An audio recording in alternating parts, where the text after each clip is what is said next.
I agree. It's it's absurd. So we Yeah, are live. absolutely. You are live. I I'm think. live, and folks, I'm clothed from head to toe. Oh! I had to fight him. I did. I fought him and I won. So Mister Sir, whatever his name is clothed here today. Thank God for all of us. Not and thank really. I appreciate JR's contribution throughout, and I like his hat.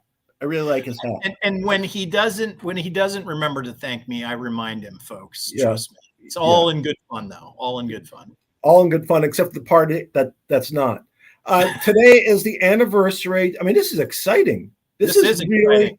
This is an exciting. I'm excited for you to go through it. It is the 84th anniversary of the last tropical storm to hit Southern California, and the meat part of the storm is supposed to come our way while we are on. So, I mean, can you beat that? Yes, you can beat that. Yeah. 20 minutes ago, just because that's not enough. Come on, we can't have just one thing. 20 minutes ago, about 20 miles from where I am currently situated, there was a 5.1 earthquake. So how do you like that? That's rock and roll. You know what I'm saying? Richard's getting the weather hat trick tonight. He's had an earthquake, tropical storms hitting. So who knows what's going to happen? I will tell you, if the show goes down, I will be as entertaining as possible, but fully clothed. Yeah, it is possible I may disappear at some point in time. Just blame JR. That's all. That's my fault. Appropriate. That's all. So again, not legal advice, and JR here tonight. Like, subscribe, comment. We're happy to kind of respond to any comment that we see. Remember, I can't see out of my right eye, so that limits my ability to review comments. And again, what's the chat about, man? We haven't even gotten there yet. Yeah, just that I blame JR to the extent I don't read any of the right-handed comments. That's really up to him.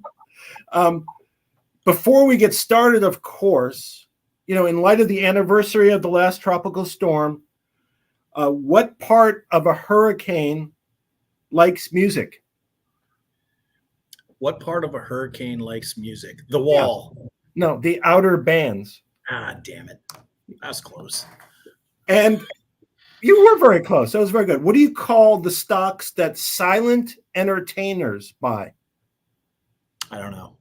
Mime stocks. That's one of those womp womp womp. womp. And last, because this is again a special night, we get three. Last but not least, the man who survived both a mustard gas attack and a pepper spray attack is a seasoned veteran. Yeah. You should have let all right. Now we're gonna roll. We got a lot to talk about tonight. We're going to talk about MMTLP, GTII, Alpine, Politico, robots. Robots, one of my favorite topics, and we've been waiting to jump on that for quite some time. We never get to it. It's a problem. Yeah, it's we're talking about naked shorting, in honor of JR, and but we kind of want to start off. We also wanted to address the loss to the community before we started. Since our last live stream, we've lost at least, I think, 3 members of our community: Susan, Tony, and I think Ben. I didn't personally know any of them, but I respect them all. And I had followed Tony, so I was a little more familiar with him. And it was quite even though I didn't have a personal relationship with him, it was quite a shock. And it proved to me that we are all part of one community, is really what it proved to me. Yeah, I had talked to Tony maybe once or twice on a space. I know there was when we first, one of the very first YouTubes that you and I did together, I know he commented on it, and I know he was watching it because I saw a couple comments he made. I think the thing with Tony that hit everybody is he was a visible member of the community, so people were going to him for information, very similar to what they do with you and I on these things. So it hit a little hard for people because they were familiar with him, familiar with the information and his style. And it was, it was a shock. So I was numb all day. You know that. I was the one that reached out to you to let you know. Yeah. But it's tragic and sad, and we have to move forward. Yeah, and just to kind of, I understand, or at least I conclude that some of the things that have occurred are a consequence of the stress and hardships that people have faced.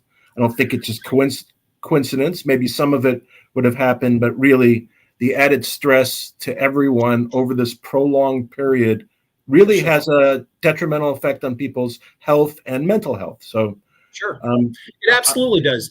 And it's funny that you make that point, and you and I talked about what do we want to do with this channel. And one of the things, if you recall, one of the things you and I talked about was keep it entertaining, keep it loose, keep it fun, to put a smile on people's faces. And so at the end of the day, everybody's trapped. We're all trapped. There's a lot of people hurting, but you have to kind of move forward. And you and I, that's part of the reason why we do this. Yeah. Yeah. And hopefully we put out something that's helpful to somebody. Right. Or if it's not, hopefully it'll make somebody smile, one or the other. Exactly. Hopefully both, but we can't have no control over. Well, I was just going to say, I really struggled tonight whether or not to be clothed, just because I know how, entertaining we need to make this thing. And you prepped everybody. So, by the way, if you see me do this, that means there's an aftershock or something like that. I kind of wanted to start it off with the robots, but I think I'm going to put that to the end. Yeah, let's wait till the end. We'll get to it. We'll wait to the end. And I know one thing that we've talked about is we want to start, and we're going to start next week, I think, is we're going to pick a topic that we think everybody's interested in.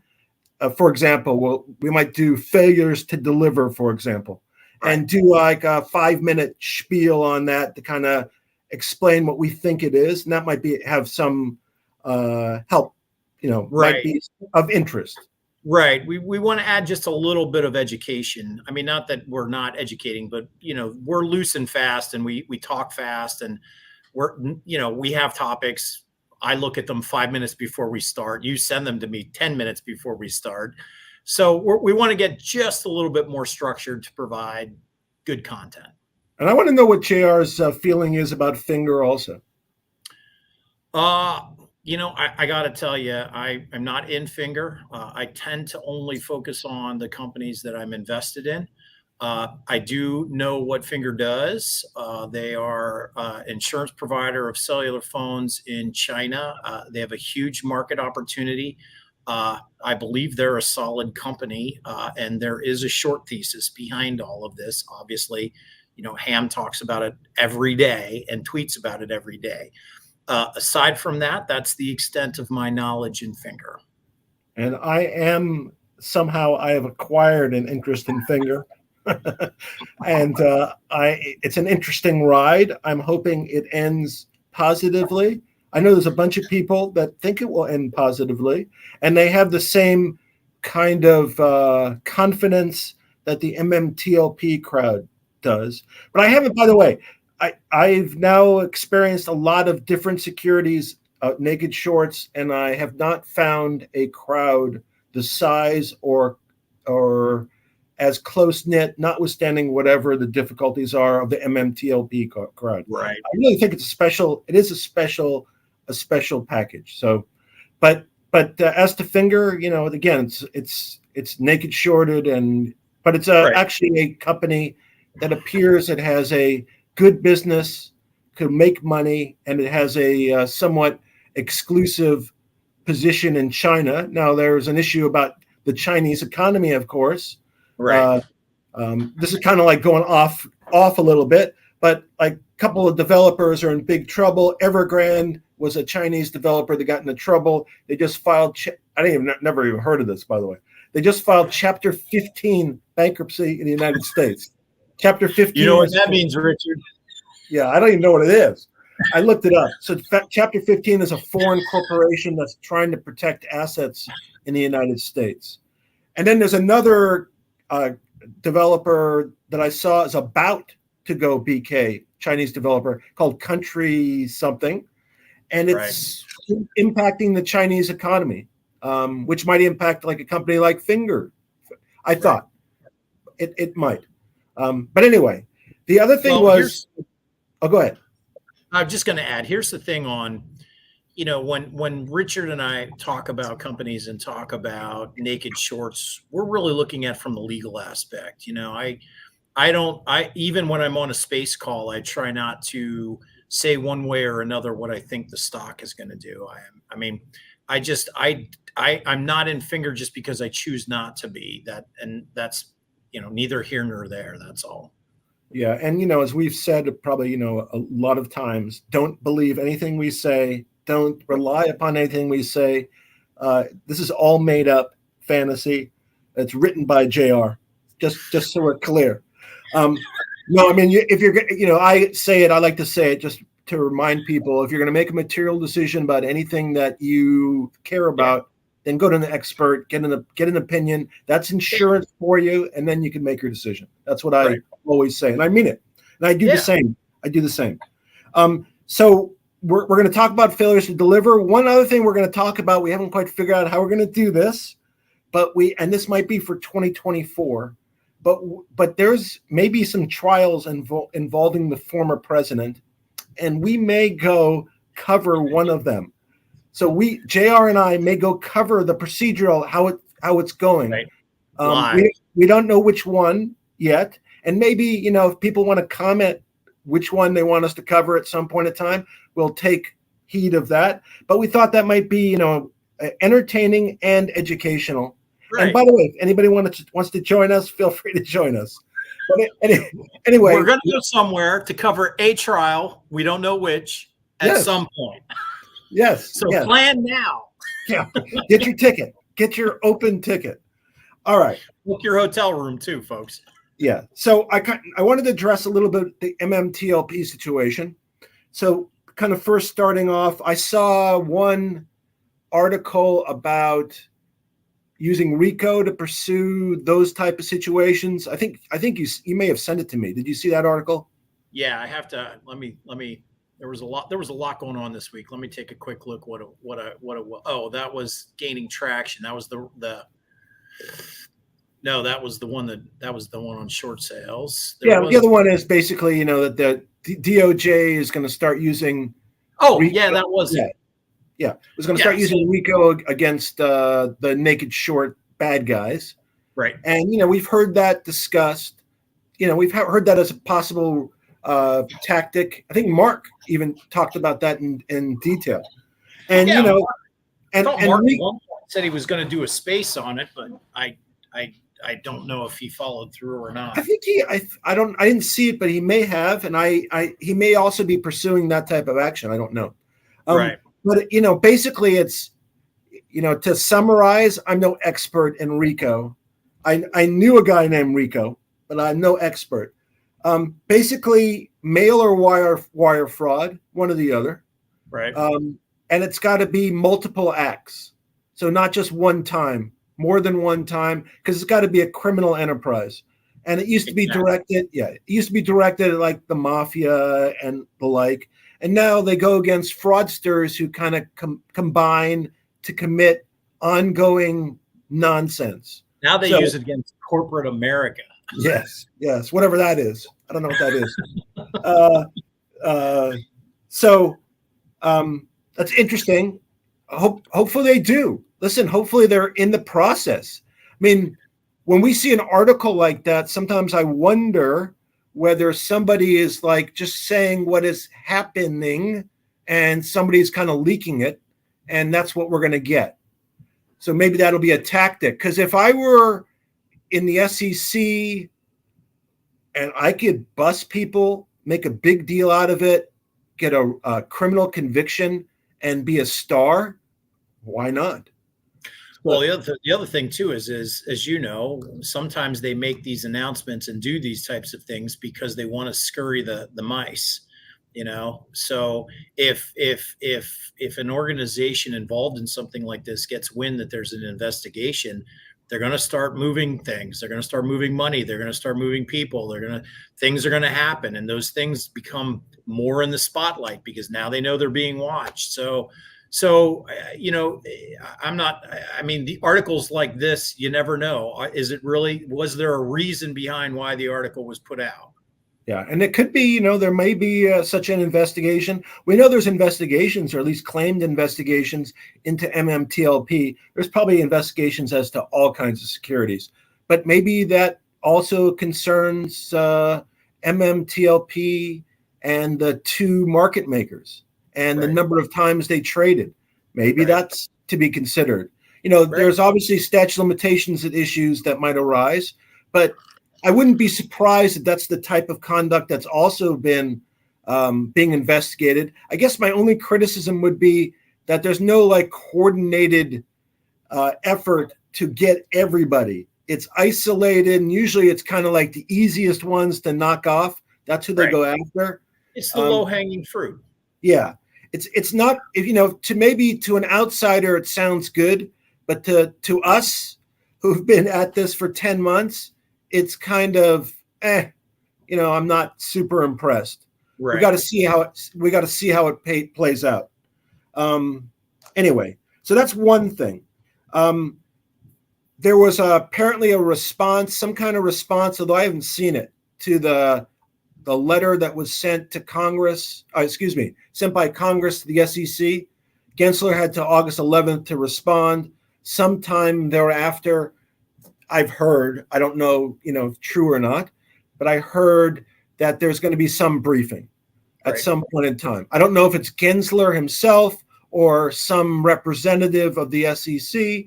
I don't know if it's in person or if it's written. I don't know if it's in the deposition form. I don't know if he has to produce documents. Really, it really kind of depends on what happens. It also depends if it's voluntary or by subpoena. It depends also what the purpose of that briefing is. Right. Maybe if the purpose, or if Gensler's purpose is just to kind of put them off, satisfy, the basic minimum and put them off, then that's not my particular pleasure. He's, I think we found out his term, subject to who the next president is 2026. So if he wants to stay, at some point in time, he's going to have to play ball at some point. Otherwise, he's not going to tolerate this for 3 more years where he's getting ripped every day. It's not going to work. And I presume he wants to be in there. I just don't know when that particular breaking point will be in there. So I don't know what his response will be. We don't know what the SEC's response will be. But it's helpful and positive to the extent that they are engaged. Right. And that kind of goes along with the Congress, just in general. We were talking about this briefly, and I don't know if you saw it or not. And I don't even know it's true, by the way. A lot of this stuff, I couch everything as, when we're commenting on a document, it would be like if I'm taking a deposition and I'm asking somebody about a document, before I start talking to them about the document, I kind of develop I authenticate the document to make sure it is what it purports to be, signed by who it is, on the date. And so when we're talking about things we see on Twitter, it may be 100% accurate, by the way, but I don't know. So I'm just commenting on what I saw. Right. And I saw the letter that appeared to come out of Pete Sessions' office. I'm glad he is in on the cause. I'm glad he seems to be supportive of the ultimate goal. I'm glad he wants to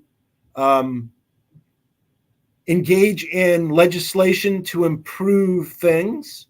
That all that I found positive and helpful. I don't know. Again, I don't know if the letter is legitimate. I don't know who drafted the letter. Those two things. As to a couple of the factual issues about, for example, that broker dealers told shareholders to sell shares by the 8th. I did not personally experience that with Fidelity. I haven't heard of a lot of people experiencing that. And to the extent that kind of whatever reservation he expressed in that letter as to why there should be any concern as to MMTLP, I thought it was couched on the fact that there was a broker that had disclosed it to you, basically sell by the 8th or else you're going to be in deep doo-doo. Yeah, well, I mean, look, we know that Pete Sessions has been involved since before the halt. I mean, that letter all but says it, but we've had other members of the community that are dealing directly with his office confirm that. I for one, am glad for any congressional support, especially again Pete Sessions. You know, I mean, this community, the fact that this community has moved Congress to draft a letter to the SEC asking for information on what's happened it still blows me away, to be honest with you. My understanding is Gensler requested a briefing. Now, to your point, what does briefing mean? Does briefing mean in person? Does briefing mean I'm going to provide materials? We don't know. You know, what we do know is that the letter went out and the response was he basically is requesting a briefing, which I think just means I need more time. Yeah. We know that the next step in these types of situations is if Congress doesn't get what they want and what they think is a timely fashion, they have to decide what the next step is. And the next logical step is, well, we're going to subpoena you and we're going to haul you in here in front of the committee for a hearing. So are we there yet? Probably not. I mean, there's always a lot of back and forth with these things. You know, and it's gonna take time. Do we get the information that Gensler provides? You know, I don't know. I mean, there's a lot of people that are very well connected and have made a lot of solid relationships with these congressional offices. I would not be surprised if at some point that the information doesn't get out to a community member. So it's just at this point, it's a wait and see.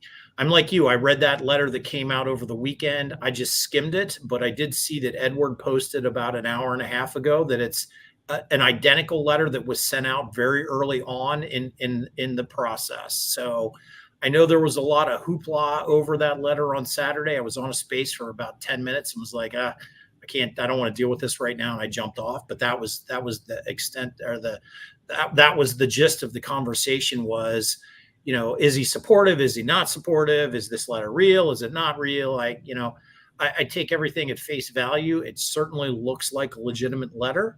It's identical to something that went out months ago. I think the support is still there. I think there's a lot of uproar for nothing. So. Yeah, and I don't know the legitimacy of the letter, so I just was talking, right. just presuming it was what it purported right. to be. Right. Yeah, and again, you know, whatever support we can get, the better. If someone asks me a pointed question, will future legislation resolve our current problem? I would say no. But that's a different issue, and you know we're working on things related to that. I guess you're going to grill me about that, I think, in a moment. Yeah. So that's going on, and I know there's other like I said, Mark I think is maybe pursuing a RICO claim, and I think Alan is still doing his thing, and Jay is doing his thing, and Rosa's doing her thing, and whatever. So we'll have to see about that, and obviously I'm doing stuff, and I like to put this in context. So I have a very forgiving client who's really cheap. So he'll tolerate outcomes that maybe other clients may be not happy with, but he won't pay me a dime. No. So and your client is a fool. He is a fool. He's a fool, but he's willing to try all kinds of things, and hopefully benefit the community. That's kind of the idea. Well, that's good segue, Richard. So let's kind of talk about what it is you're doing, and you've got two things going on right now. So the first, let's just get the 800-pound gorilla out of the room. What what are you doing with AST? We know you filed something requesting the share count. So let's talk. What court are you in? What's your statutory authority? Let's take it from there. Yeah. So what I did is I first sent them an email asking for the share count. That was a good move. Yeah, good move. They did not respond in a timely fashion. And when they did respond, it was kind of non-responsive. So it must have gone to a bot or something like that. And then I FedExed them a letter asking for the same thing. And they did not respond to that letter at all. And I gave them a time period. I think I gave them a week.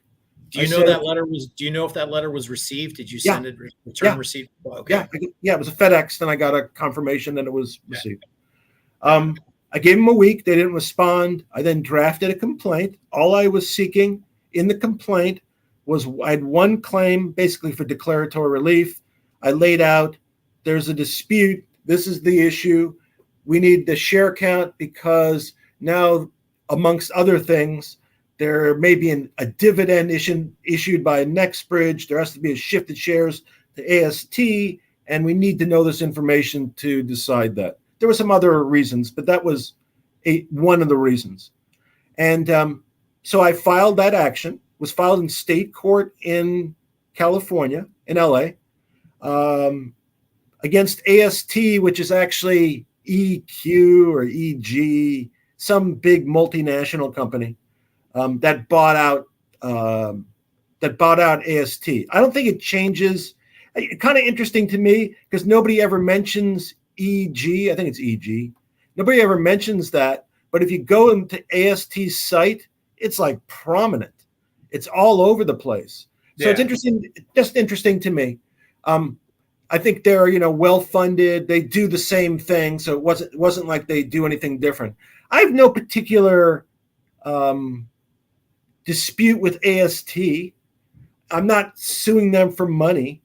I just want a share count. I want to know, and I ask for in any fashion you're holding these shares or accounting for MMTLP and NextBridge shares. Tell me what to count it. Tell me what to count it. So you filed for declaratory relief based on needing the information to make a decision to transfer or not? Is that the theory of Correct. Okay. There's other backups, but that is the current reason that I need the current information.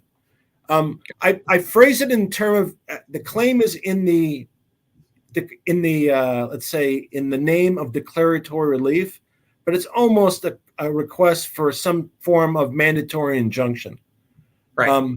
Something along those lines. And declaratory relief is basically just for the folks out there. It's if you have a contract or some arrangement with somebody and there's a dispute about something related to that relationship or the contract, you can have a court determine that, make that determination, and they'll issue an order related to the issue in dispute. Right. It's exactly what it sounds like. The judge is declaring something in your favor. You're requesting declaratory relief based on X, Y, and Z for A, B, and C.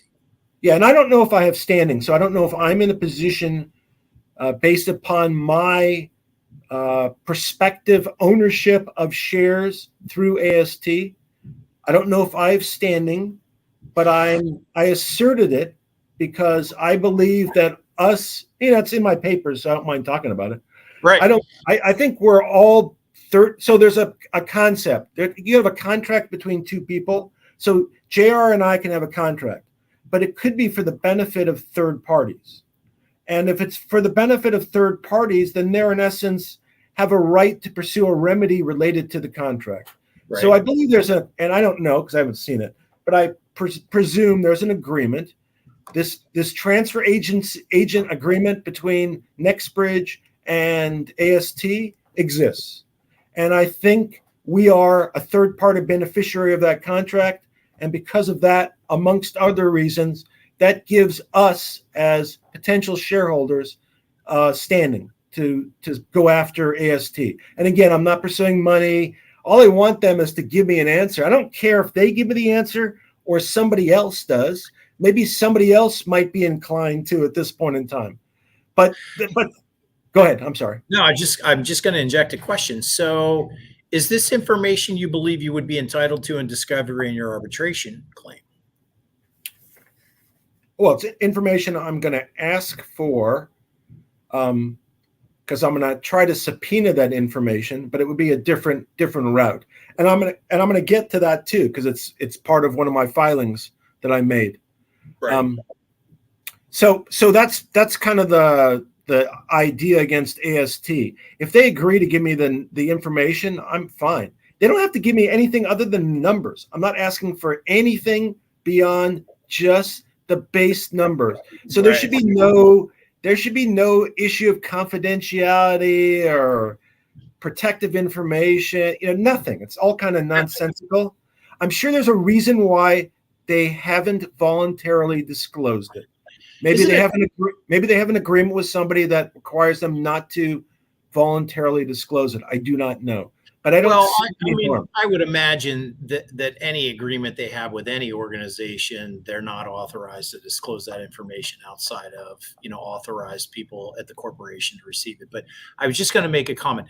Isn't it funny how at the end of the day, when we ask for numbers, everyone tells us no because, well, there's confidential information in it, but we just want a number.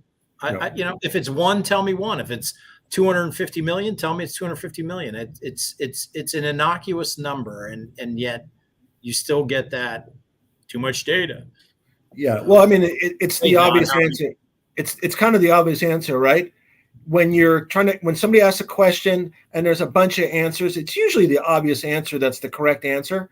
And the only reason why they're not providing us the share count information because it doesn't help them. No, if it vindicated them, they would find some way of communicating that. It's not complicated. It's 9 months into it. 9 months into it. Look, if you're accused of killing somebody, you didn't kill somebody. The first thing you're going to do is give them the evidence that you didn't kill somebody. It's really common sense. Yeah, we are. Still don't know the number. It's really a nonsensical position, honestly. So I don't believe it. I don't even respond to it. So that's what's going on. Unfortunately, I can't wait just for the case to be over. I can't litigate this for a year and then whatever. So what I plan on doing once they're served and it's out for service, I'm going to probably go in ex parte, which means on shortened notice. So I give them, for example, 24 hours notice. I go into court. I explain the situation and the need for an immediate decision, and we go for it. And it's no harm, no downside if the judge says no, but could be a lot of upside if the judge says yes. And I may get and I also understand that I may get yanked to federal court in this, but I want them to be engaged too. So if they have to do something, I know that they're in the case. So we'll see what happens. And obviously, when I go into court, which probably will be fairly soon, I will let everybody know, and we'll see what that outcome is. So that's kind of one thing. Has nothing to do with any concern I have about AST in particular. I just want the number. That's all I want. And we've been searching for that number, and I think maybe the number. I don't even know what the number is, so maybe I'll be surprised one way or the other. But I'll live with, as I said, I think I answered a tweet. I'll live with the accurate information. Yeah, whatever it is. So hold on, comment. Yeah, Robert, you're right. We're just pulling numbers out of our ass. We're not. Yeah, our numbers are not real numbers. We're just using them by way of example. So I think it's closer to 256 million. If I think, didn't they just put out that FAQ here a week or two ago? I believe it's 256 million allocated shares. Yeah, but I guess we don't know how some of them are we know that Will Stewart did put his into AST, but I don't know if McCabe put all of his into AST. And so I don't know what that number is, but I'm sure if we found out X number was in AST now, that we could figure out pretty well whether we are way over or we're not. Right. I suspect. We know we're way over. You and I talk about it all the time. We wouldn't be here if we weren't confident that we were over. I know, but I think that's a way that it would be a way of objectively proving it. And ultimately we have to objectively prove it. So kind of that. So AST is one thing. Number two is I got an answer from Fidelity in response to the complaint, and they basically and their answer summarized was there's no truth to naked shorting, and there's no truth to some investigation, and your claims are full of it. That's basically what did Fidelity? I summarized 21 pages in that. What did Fidelity use to cite that there's no naked shorting? What a good question, JR. Amongst other things, and one of their primary things was that article, I think it's the Forbes guy, Kobe, or his last name starts with a K. It's long, and his first name, it's maybe Brandon K. And he wrote the article about the loony theory. I think that was the name of the article. And we know his name is not Woodward or Bernstein, right? We know that. It's not. But they attached that as part of the as their answer. So I found that article as part of their answer. Yes. I found that I found it amazing. Let's take a step back and think about that. Fidelity has what, $6 trillion assets in management, under management. I have that much in their accounts right now. One of the largest financial organizations on the globe. They have access to, probably some of the largest, some of what I would think are the smartest securities attorneys. They have access to that. Basically, what I'm getting at is this organization can spare no expense on legal fees. And Actually, I'm going to stop you right there. The funny part is Ham, the short killer, had some kind of deal. He was on the wrong side, unfortunately. He was on the dark side, I think. And the guys he were with went to this law firm to argue the other side. So he used them, and they have a super reputable name. But they also know who their clients are. Right. But what I'm getting at is this organization cites a hit piece in a major media outlet as evidence that naked shorting doesn't exist. That article was written after the Sabby investigation, correct? In which the SEC charged Sabby for naked short selling. Correct. And after that article was written, there was yet another investigation or charges announced into another organization for naked short selling. And we know the judge in Sorrento authored an opinion basically saying Silax was naked shorted 2-3 times the float. Right. And that's what they used as evidence. Right. And that same guy, just think about that. So he took the position, it's loony. He didn't cite those, which to me is kind of loony that he didn't cite those. And if nothing else, listen, if you're a lawyer, what a lawyer would do, they'd take a look at those and they'd say, this is why this is not this. You just distinguish it. You don't ignore it, because if you ignore something, that suggests there's merit to it. And that's why you're not addressing it. But what I was going to say, this same, I'm going to nicely say, the same goofball, this is before the letter to Congress. So he writes his article, he ignores that stuff. Then after that, the 15 congressmen and Crane, the senator, I've heard state legislatures are going to also be following suit. That discounts that part also. It just completely ignores that. So it's pretty slow. I'm a bit taken aback by that, Richard. I that's almost novice legal skills that you cite a New York Times article as part of your argument that what the plaintiff is arguing doesn't exist, when there's an abundance of evidence out there that it does. I mean, I will tell you, and I hope your opposing counsel is watching, I'd be embarrassed if I wrote that and submitted that to a judge. Yeah, I'm sure a firm like Morgan, Lewis, and Bacchius wouldn't use something like that, but that's just my opinion. So that's in there. So I responded. I wasn't really happy also because of the accusations of just there was no merit. And it was at the same time Tony, I think it was like the day after, a couple days after Tony had passed away. And so I really felt insulted by that, and felt insulted for the community. I thought it was really distasteful.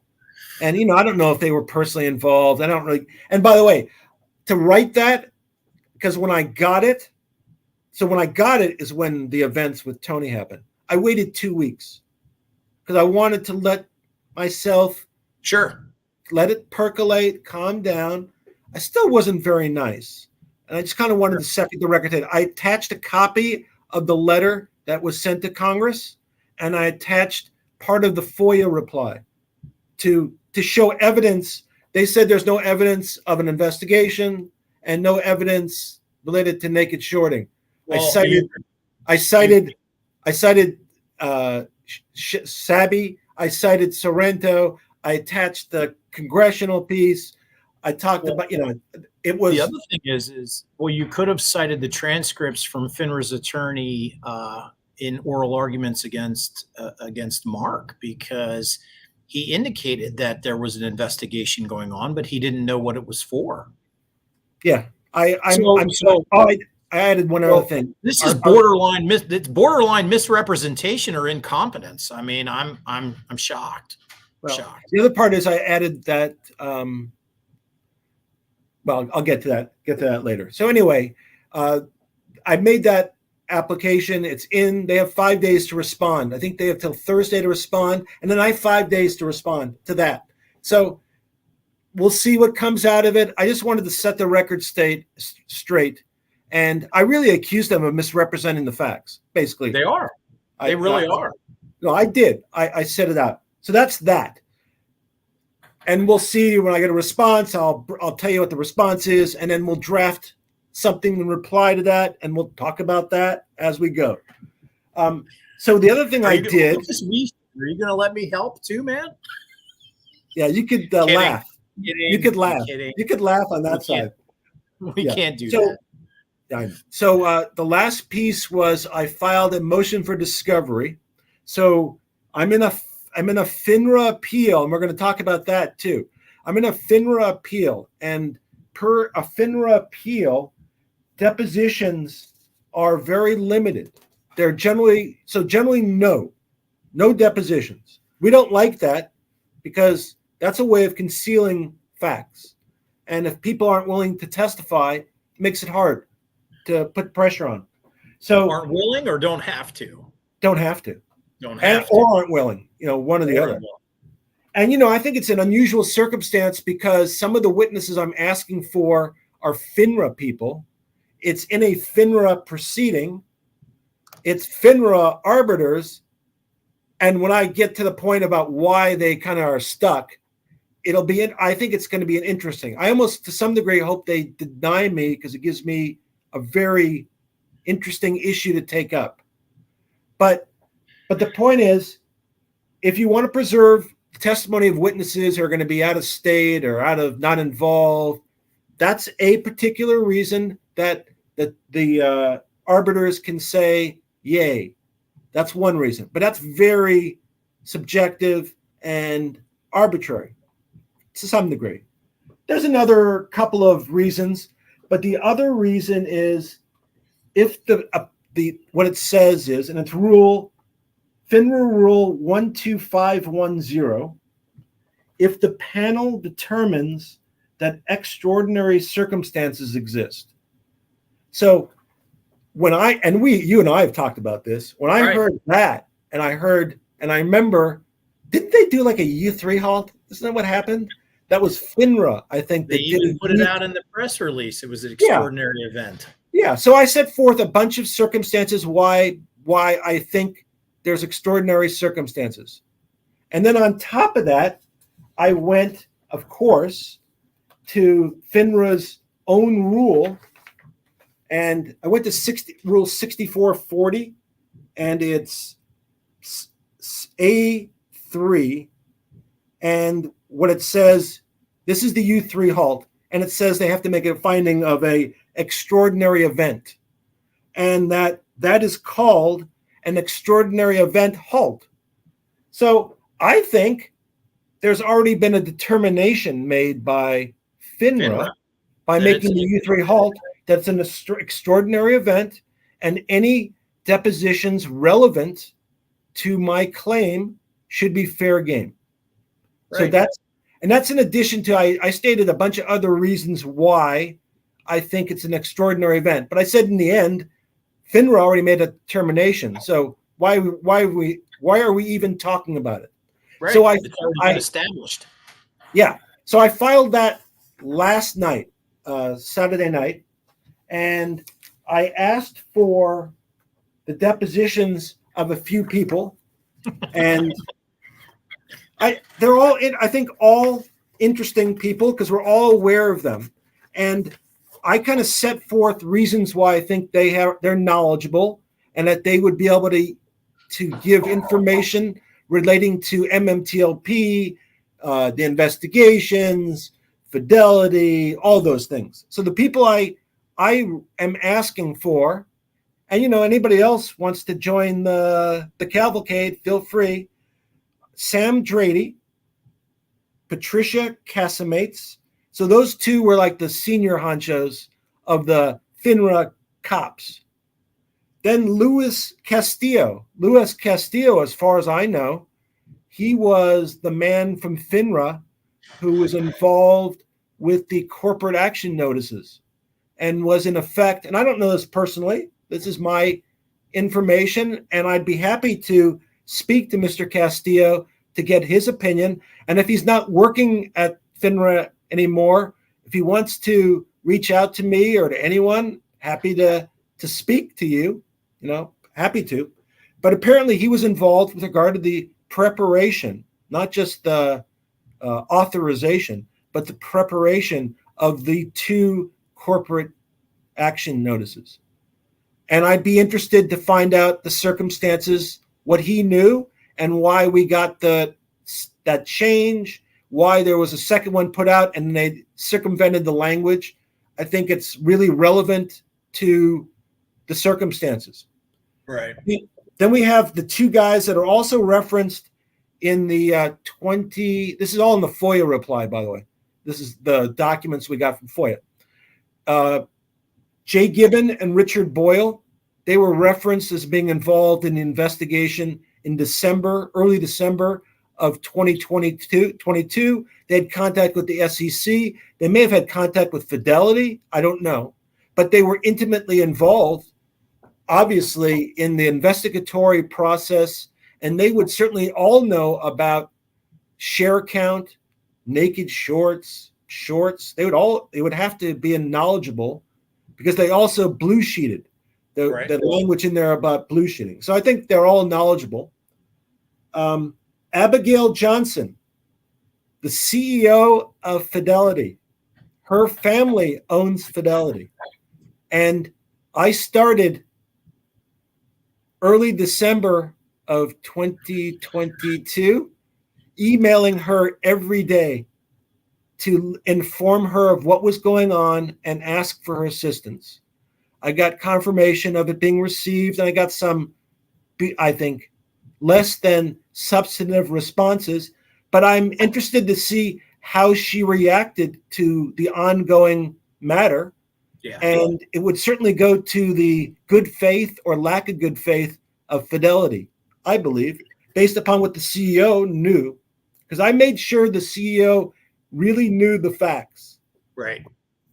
Well, it's yet another example of the opportunity to put the truth out one way or another and say, yes, it's oversold, or no, it's not oversold, and here's the number. And yet you're piddle-paddling around with silly answers and silly articles. Almost done. The person most knowledgeable of at Fidelity as to my account, MMTLP, etc. And that's you're entitled to have a deposition. Sometimes you're deposing an organization and you don't know who it is specifically. So you specify categories of topics and they provide you people to satisfy that. So I'm asking for that because I don't know who the people are. I'm asking for Brandon Kakakoden, the writer, that writer. And because I'm sorry if I butchered his name. I really am. I am very sorry. Yes, that's not why I'm laughing. Okay. But if he's on there, he's apparently one of their supporting witnesses. So I should be able to depose him. The author of that article, you absolutely, absolutely. Robert, I'm sure he'll be happy to know that they cited him as an authoritative body to determine whether or not naked short sales exist. Correct. And the last one I have on my list currently is Robert Colby. He's the one who wrote the letters. He's the executive vice president, senior counsel, I think, who wrote the letters to Nexbridge in spring of 2023. Oh, yeah. He's the guy who wrote them. So right. I think he's somebody who would know. And then I said I left a blank category. Those witnesses might yield additional witnesses, and I reserve the right to call them. So I'm interested to see how they claim that's not extraordinary circumstances per the rule when they've done that. And I said specifically that I don't think they have this is me speaking to, because I don't know who they are going to be. This is me speaking to the future arbitration panel. I'm saying I don't think you have the authority to say that I don't have the right to depositions, because I think that's already been established. Right. I agree. I'm guessing my opposing counsel might take a different position. That's just a guess. But we will see. But I think it would be, I think it would be like a really contrived argument by arbiters to say it's not extraordinary circumstances. Well, I got to tell you, if I'm an arbiter and I'm reading a brief that cites a New York Times article as the authority on whether naked short sales exist, and now you're going to make an argument that it's not an extraordinary event when FINRA said it was an extraordinary event, I'm going to have a hard time ruling in that guy's favor. Yeah. By the way, I was going back to the Sessions letter that I don't know if it's true or not. The one thing that I remember in there that kind of struck me was the settlement versus the irregular trading. It referenced irregular trading. The FINRA's not represent, as far as I know, FINRA has not reflected any U3 halt based upon irregular trading. It was only based upon some settlement concerns. Right. So settlement I don't concern know, in which the brokers didn't think there was a settlement concern because they were going to position close only. Yeah. Plus, since that's why I cited Luis Castillo. There wasn't there was a reason. If FINRA thought, well, we can't close in 2 days, then they do another corporate action notice. They extend 2 days and we're done. It's not like it was complicated. Yeah. And the other thing was, even in that letter, it said, and I thought this really was not helpful to FINRA, I didn't think, that sometimes they do T+2 and they honor that, but sometimes they don't. Like, based on a whim. I don't know what the justification is, but if you treat entities, people differently and kind of irrationally, that's generally not okay. No, it lacks consistency and uniformity, and it's not in accordance with the law, which, you and I, we've had this conversation 1,000 times. Yeah. If you take a step back and look at kind of all the things that have happened, it's almost, to some extent, I say this with a grain of salt because I know there's people hurting, but it's almost becoming comical. You can't make this shit up. They are so deep in the rabbit hole with this that they are literally grasping at straws to get out. And every time they grab at one, it just pulls a little bit more dirt down.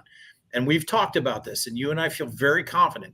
It's only a matter of time before the evidence comes out and everybody goes, oh, geez, whoa, hey, we didn't know about that. Yeah, that's a problem. So it's going to happen. When it's going to happen could be tomorrow, could be 6 months from now. We don't know, but at some point it's going to happen. Yeah.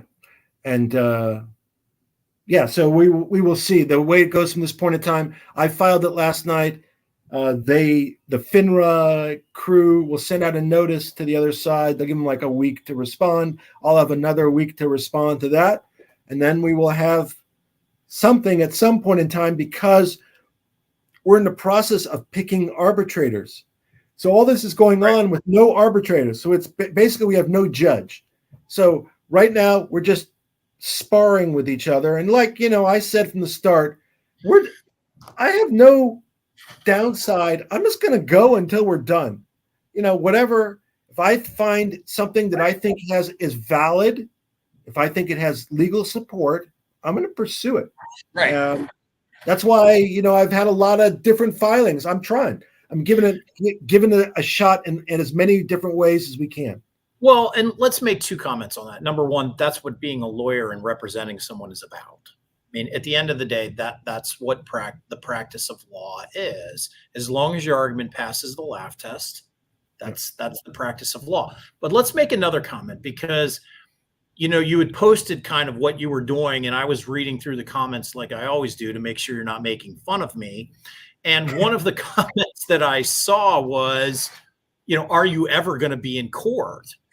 And a lot of people don't understand the process. Most of what transpires and most of what happens is out of court. It's a paper ping pong game. And a lot of the things are exchanged via paper and briefs and filings. And most of the time you're not in court. And you've been at this for 8 months now. How many court appearances have you made? 2, I think.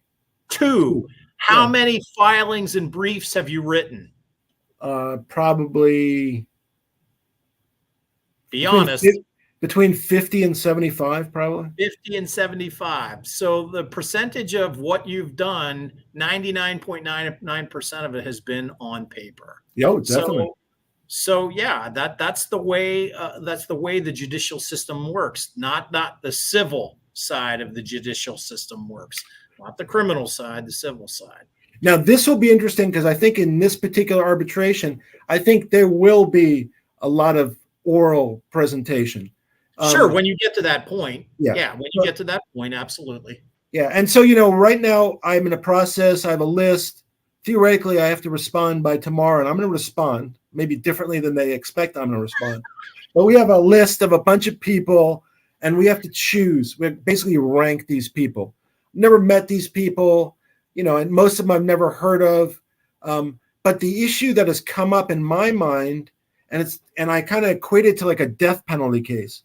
So I'm not saying if I'm pro or anti-death penalty, but if somebody, why don't you save that just in case they're watching, Richard? Yeah, just in case. Yeah. But if you're prosecuting a death penalty case, you need to make sure that all the jurors can possibly vote for the death penalty.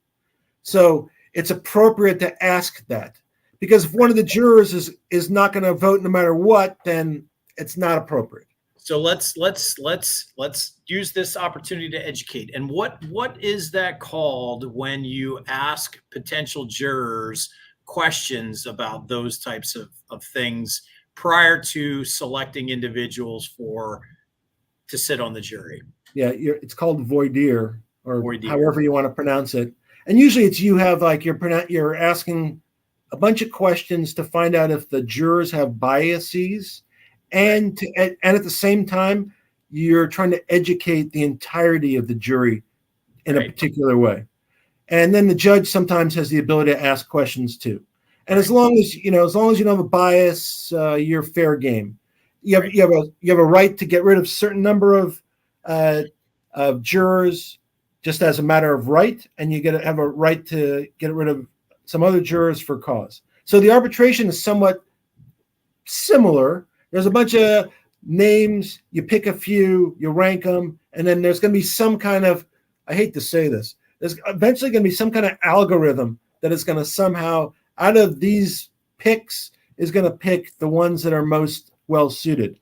The thing that I'm concerned about, and this applies, by the way, to anybody who's going in an arbitration in any security, is the same thing about the death penalty. In my case, the law firm and Fidelity claims there's no such thing as naked shorting. So what happens if I go and it's not in the disclosure, so I don't know. So what happens if I go into an arbitration and it's a 3-arbiter panel, and one of the arbiters or two don't believe in naked shorting, and it doesn't make a difference what I say, they're just not going to say yes. So my response tomorrow will be, I need a disclosure from these guys as to what their position is as to naked shorting before I can make a determination how to rank them. I don't believe that the FINRA people will be very happy with that, in my opinion, but I think it's perfectly justified. It's a legitimate question. I'm just curious, has Fidelity responded to say that it hasn't been naked shorted and it's not oversold? Have they come out and said those things in any of their responses? Interesting. No. Yeah. No, I mean, they've been I've always been surprised that they've not approached me, tried to bribe me, offer me money, do something. I think, they can, by now they know I'm not going anywhere, right? I'm going to continue, if nothing else. I'm going to find legitimate positions, I believe, and I'm going to be a pain in their ass. And I would think, so that's kind of surprising. I don't really understand what they're thinking, really. Maybe they haven't formed a conclusion. Maybe they're relying upon the fact that, again, maybe not a lot of people are going to go after them. And so if they have a few hits, okay, whatever. I mean, look, let's be honest. Let's be honest, because I've been in that position where I'm making decisions. I'm making decisions to tell the attorney to go one direction or the other, when I was at the airline. And at the end of the day, Richard, they may not be taking this seriously. It might be someone in Fidelity's legal team that's dealing with this right now and hasn't done any of the research, hasn't done anything. It's just another piece of paper that's come across their desk. Outside counsel calls, says, hey, we got this. What do you want to do? This is what we're going to do. And they do it. Yeah, I don't know. So I'm not saying I know this for a fact. But I guarantee you that large companies that end up paying these big legal bills do notice.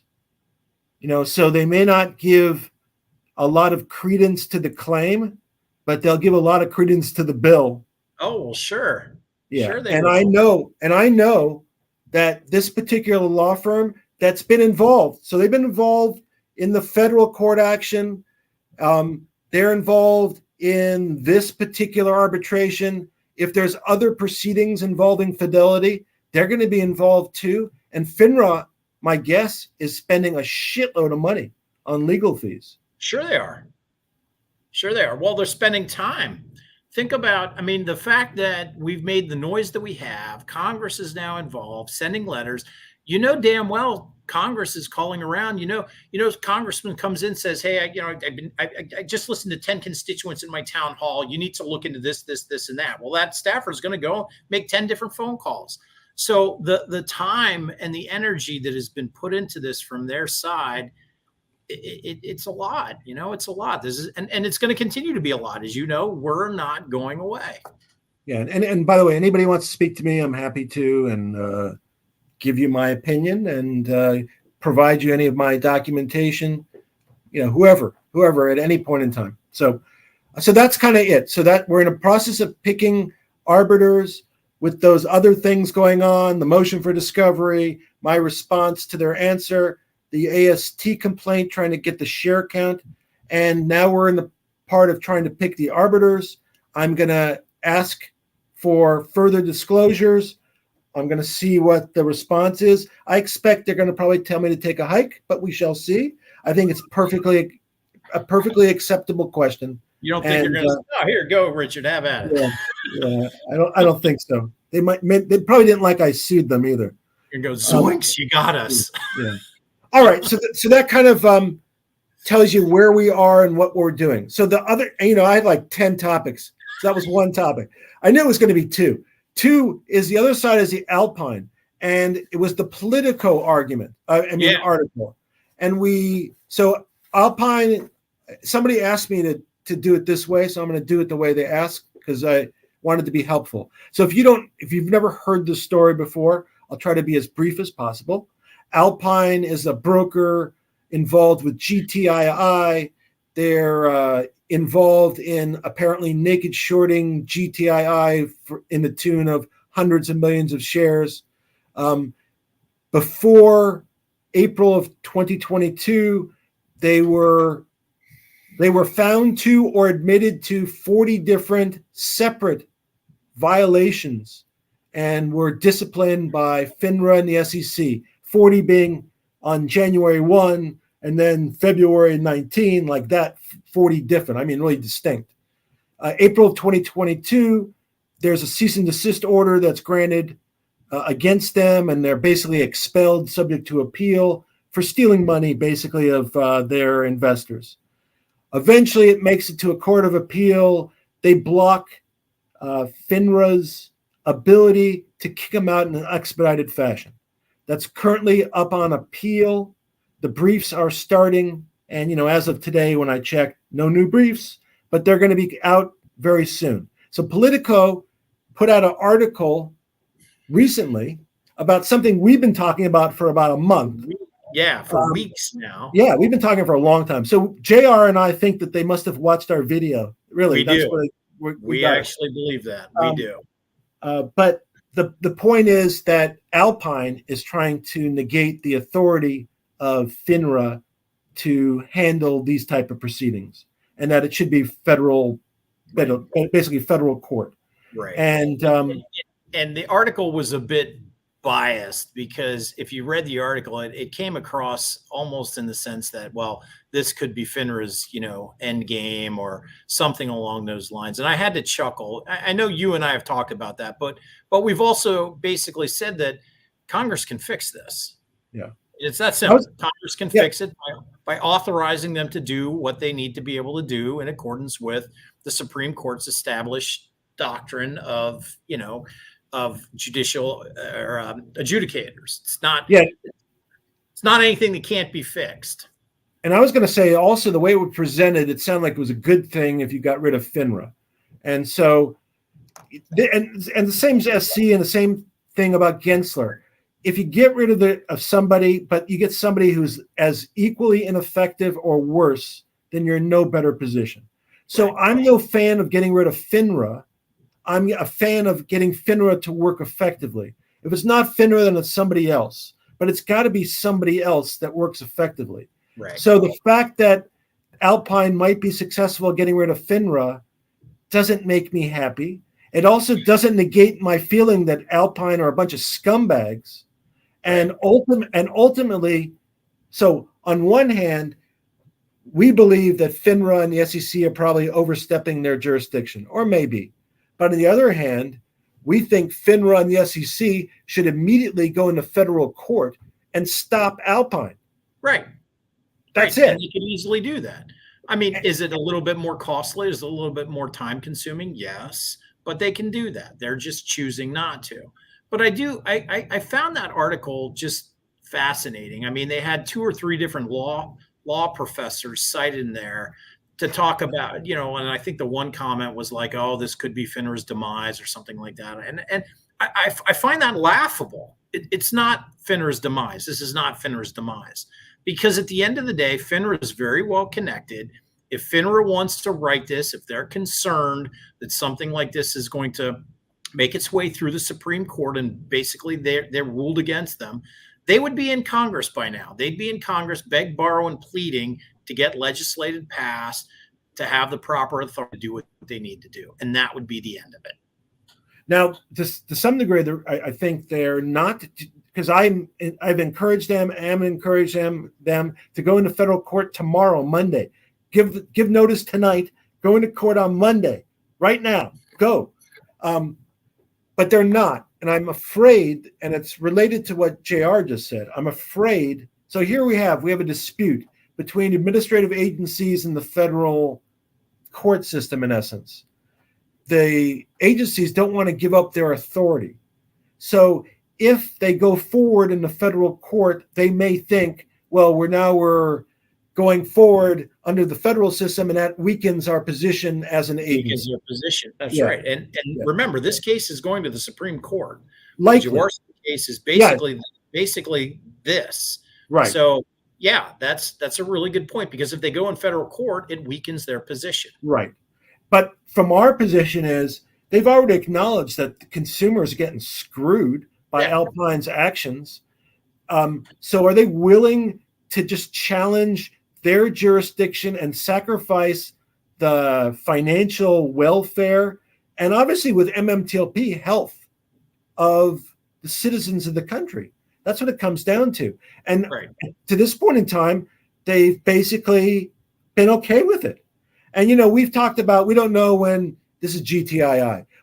We don't know when and if it's going to short squeeze and if it's going to be the downfall of Alpine that's going to cause the short squeeze, because some people believe that.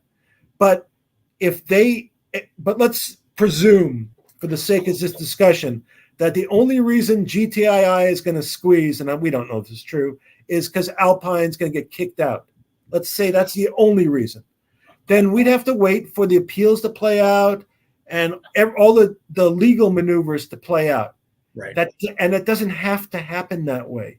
No. So, I mean, you know, just like all the MMTLP crowd, you know, went after Congress and made a play, there's no reason why the GTII crowd should not be targeting FINRA and directing them to go into federal court and go after Alpine.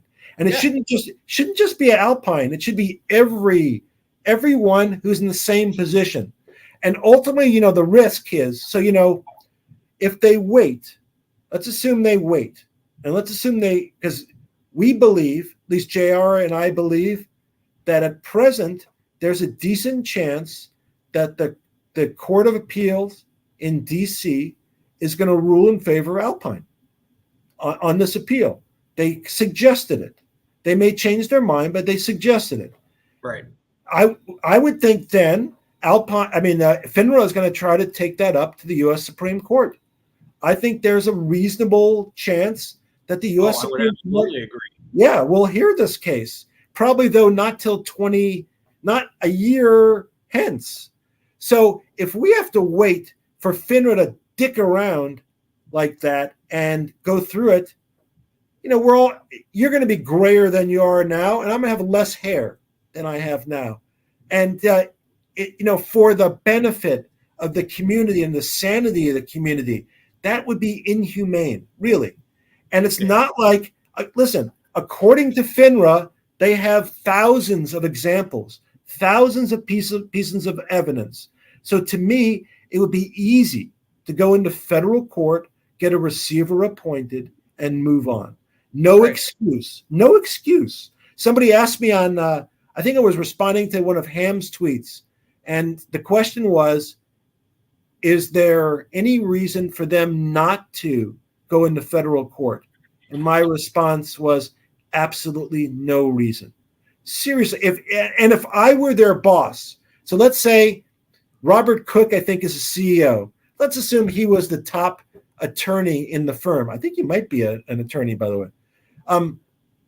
I would go to my head of litigation and I would say, get it done. You know, go take care of this. Well, it's going back to what you said. It does weaken their argument. It weakens their argument if they go into federal court and do that. So, I'm with you though. You said thousands. They have 35,000 instances of improper behavior. So, yeah. Yeah, and the risk they face, the real risk is if they can get rid of Alpine to make them basically not doing business, then I don't think Alpine does anything further. I think they're out of the picture. Oh, yeah, I agree. If they don't go after Alpine, they could lose the appeal. And if you want to look at the big picture here, the big picture is if it went up to the Supreme Court and the jurisdiction and constitutional authority of FINRA was challenged and overturned, that might overturn not only the conviction that occurred in April of 2022, because that was done under FINRA's system, but it might invalidate a whole bunch of other actions. Yeah, I'm not disagreeing with you. I just don't think it would get that far. are. I think it would go to the Supreme Court. If they lose the DC, they're going to appeal. And when it gets to the Supreme Court, I think they'll write the briefs and they'll go through the motions. But if they get the sense during oral argument that it's going south and they could potentially lose, they are running to Congress to get this fixed. I know, but that screws us. Well, that's why I'm not suggesting. Look, I'm not here to say whether or not we're going to be all happy at the end of the day. I'm just telling you what I think. Yeah, I'm not a big fan of that position just because of the time, and we're doing an MMTLP, just waiting till things work out. Listen, we're lawyers. I mean, we know what the legal clock is. Right. That's a long clock. Yeah, it is. And when you have an available remedy, really, because that receivership with these guys, listen, if these guys are not what we think they are, then we're screwed. If they are if we are what they think they are, if they're scumbags, dishonest, then you go into a court, you should be able to prove that up. That should be very easily proven up.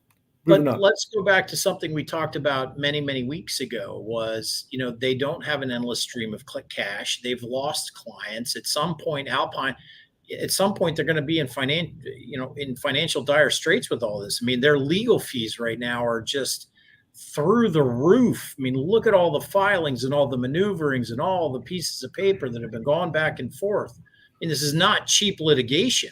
It's not, but if I'm FINRA, and I'm not representing FINRA here, but I'm thinking to myself, why would I expose myself to that risk? I can basically cut out Alpine. I can get them so they got nothing to chase. If they lose in federal court, in other words, if they basically can't conduct their business anymore, that's done. They're done. Yeah.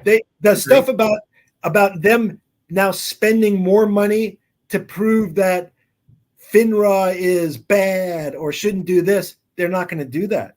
That they're done. So if I were FINRA, I would go after them to get them out. I wouldn't allow that risk to stand. Right. I'd go after them now, and then I would have, and I would argue, it's not a change in philosophy. You can figure out some argument about that you're not giving up your authority and whatever. But I think it's a huge risk and a bad risk, especially with that language coming out of the Court of Appeal. And the bottom line is, I still think that Alpine are scumbags and that they should be not doing business. It just, again, business 3 years ago. I just don't think Politico has the context correct. And I don't think they even referenced them going to federal court. I don't think it was even, I don't think they even discussed that. I mean, I don't know what kind of media outlet Politico is, but anytime any of these articles I take with a grain of salt. Anything that comes out now that talks about stocks, investing, finance, I don't buy it. Just not. So. Yeah. So we're going to continue also. We'll continue to follow the briefing because it'll come up. Alpine, it's obviously going to be an interesting case as it proceeds. And, and we talked about this a couple months ago. On one hand, we hate Alpine. On the other hand, we hate FINRA. So we kind of want them both to lose, but it may not be possible. Right. I have like 10 other things to talk about, but I'm going to talk about one other. We'll do one other. Please make it robots. No, we'll do that next week. We'll do robots, the first topic next week. Okay, got it. The DTCC and that bond. Yeah. And, we talked about that off site. So the DTCC, and I have some financial statement here, right here. Financial statement of the DTCC. They got lots of money. They got lots of cash. They had like $16 billion in their own cash. They had like 30, and these are like approximate numbers. Let's say they had $32 million of participant cash.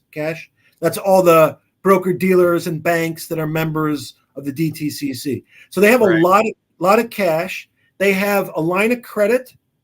They have the securities of their participants. That securities is something like, I don't know, like $73 trillion. They have I think they have insurance. They have, like I said, a line of credit. They have every related agency. So there's a bunch of agencies that are like the DCC. They participate. So if there's a hit, the one who's the primary takes the first hit, and then depending on what money they need, they go to the others. So you're putting these numbers together, you end up with that's a lot of money. 70, if you like 5 trillion here and 5 trillion here, eventually you're talking about real money. And and they're doing a $5 billion bond. So to me, that was kind of confusing because they had a whole bunch of money. They seems like a whole bunch of backstops. I don't think the interest rate would be any cheaper than an existing line of credit because the interest rates haven't dropped.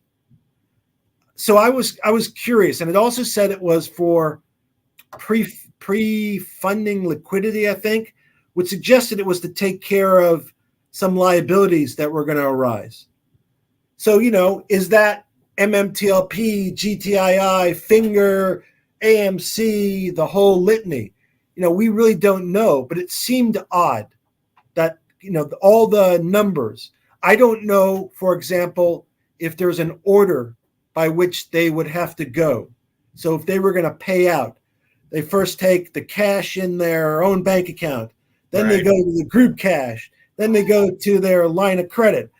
I'm sure there's probably like instructions how they go. And so maybe like their co-agencies are higher up. But in the end, unless you're talking about like a $50 trillion hit, the money should be doable. Any claim should be doable.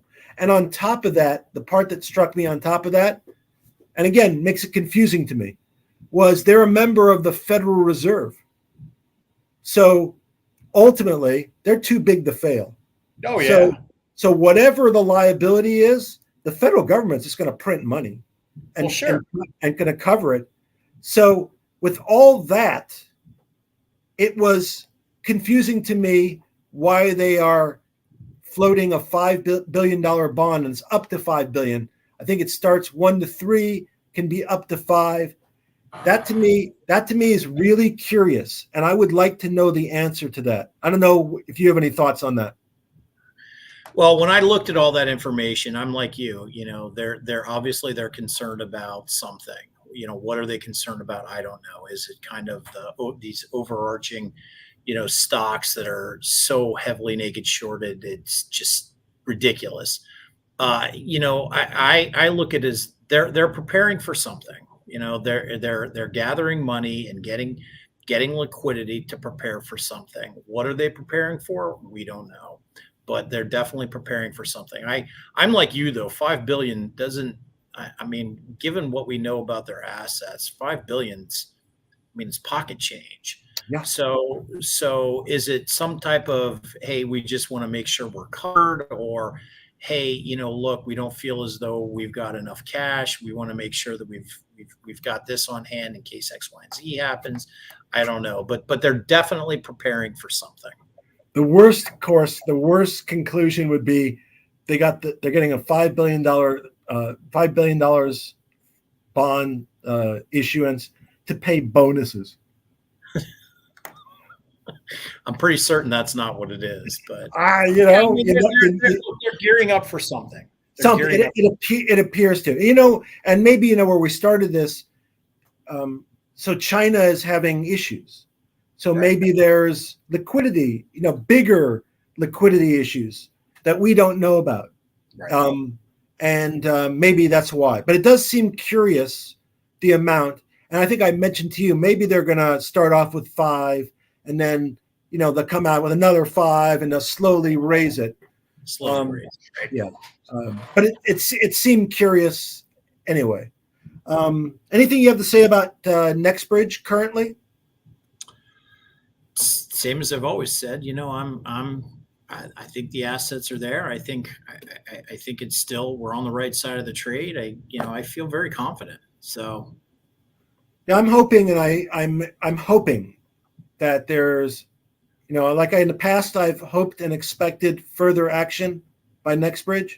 I'm hoping and expecting further action by NextBridge. So yeah, we will see. I do believe, I don't know anybody. I've never spoken to McCabe.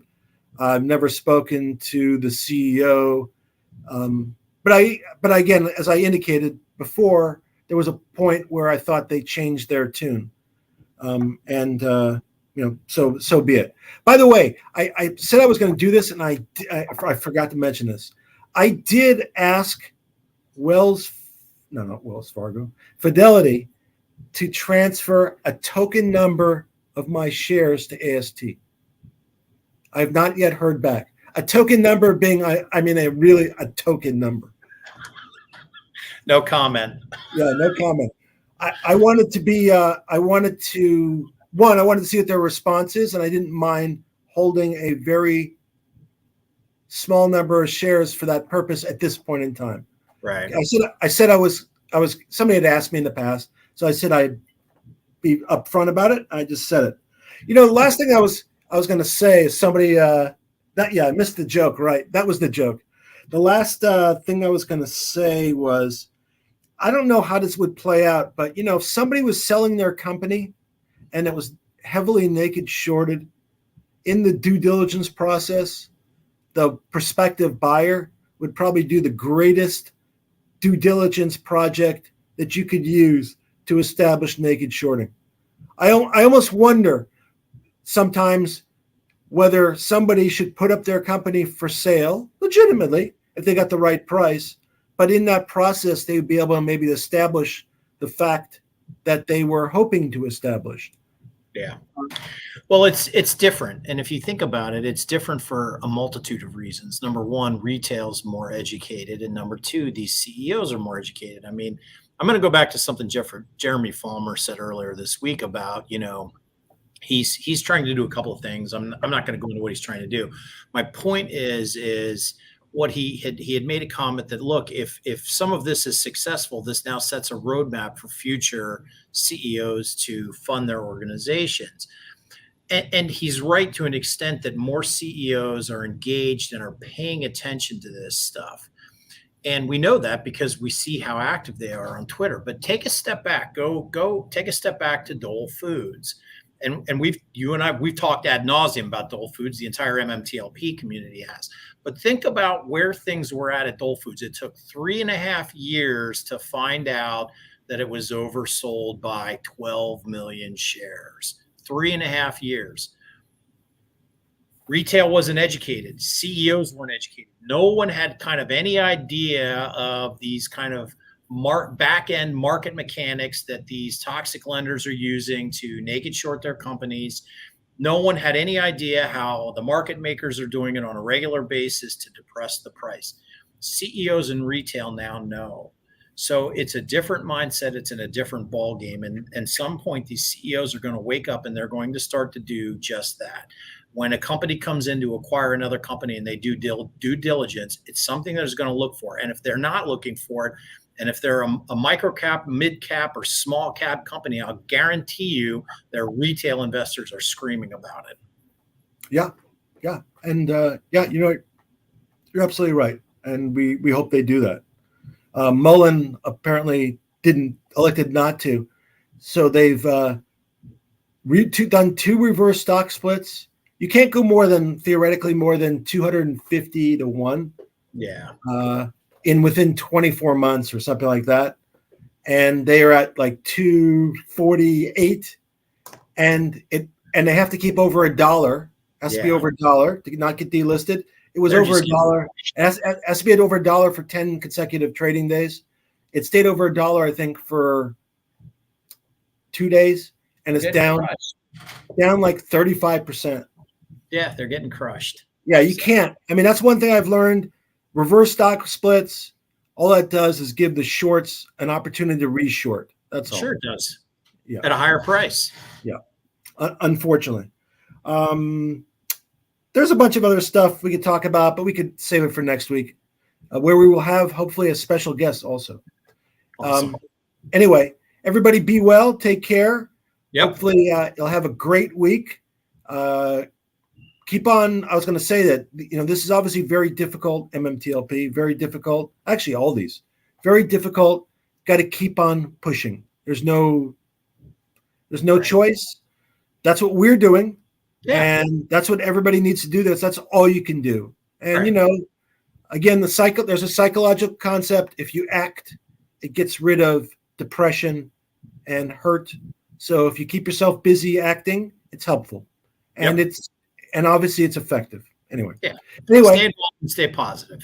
Yeah. Everybody stay positive and keep on working, and we'll keep you updated as to what's going on our side. And hopefully no earthquakes and no blown out windows. Unfortunately, we survived. And you went the whole time. And I survived the whole time. Anyway, everybody out there, be well, take care, have a great week, and we'll see you next week. Thanks, JR, as usual. Thanks for your input. Yep. Talk to you soon. Okay. Yep. Bye. Care.